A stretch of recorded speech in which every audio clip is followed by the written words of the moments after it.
Hey folks, Ariel over here with the next steps on building the cellar for our house. So first thing here in the morning, Mike and I got some more concrete instructions on how to do a different thing. My brother did come back and help with this, which was lovely. And it's only the second time he or I have been involved in pouring concrete, the footers being the first time. And then the concrete truck showed up, and as you can see here, it starts going around the walls. So what you can't really see from this angle, but you will in a minute, is that it's just pouring concrete down into that cavity in the center of our Lego-like foam blocks that make the form that is going to make the cellar walls here. So the truck has to keep readjusting as it goes in a circle around the house to keep pouring the concrete in. And this first round, it only filled it about halfway up, so we could make sure there's no bubbles, and so that the entire wall doesn't get very unbalanced with one side clear full and the other not.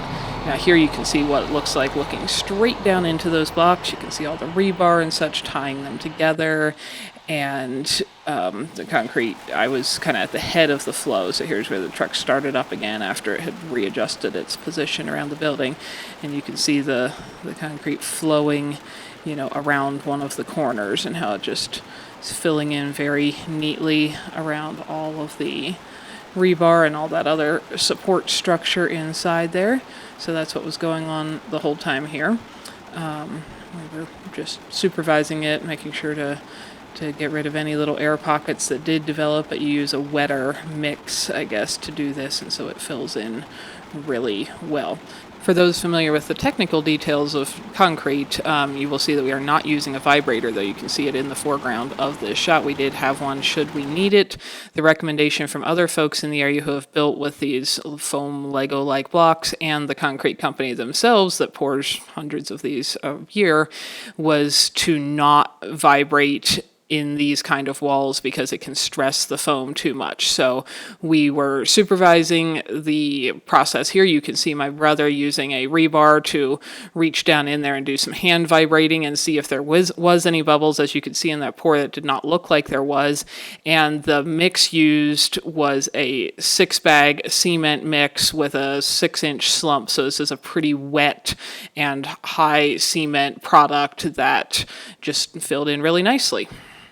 So anyway, after doing the first round and getting, everything halfway full so that one whole side of the cellar wasn't super heavy and the other one super light, then we did another round and filled it up to the top. And then at the very top, of course, it needed to be, smoothed off and have some bolts placed in it, similar to what we had done on the footers, that because now the house itself will tie into this, and this is tied into the footers are tied into the ground, and that's what gives you all a solid foundation. And you can see us using the scaffolding clay built around the whole interior of the wall there to make this very easy. I did that with all the boards that were the concrete forms for the footers, so they've gotten several uses already, and they'll see a few more.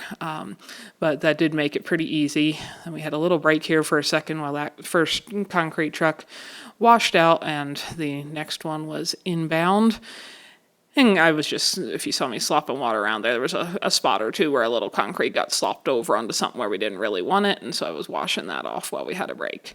And then we started on round 2 of, filling this up to the top. It was still a fairly hot day, but we were able to get started earlier in the day with the concrete delivery schedule, and it was much less stressful than doing the footers because there's a fairly small surface area on top of these blocks to get smoothed and, the bolts set and such. So that was definitely less stress and less exhausting than my first concrete experience. So this is a pretty short video, but it does not include all of the massive amount of times when it's not much fun to video anything because it doesn't look like anything is happening that Clay spent, and sometimes me helping hold things, or ends of tape measures, or ends of sticks to, shoot levels off of them, but all the time that goes into making sure all of this stuff is perfectly level, square, straight, because if you don't get the bottom right, the rest of the top of the house is going to become a very big problem as you go up. So anyway, there's a lot more involved than just this part, but this is the part where it looks like something is actually happening. So at the end of this day, we actually have cellar walls, which is exciting. Thanks for spending your valuable time with us, I hope you learned something interesting and useful. or found something beautiful here.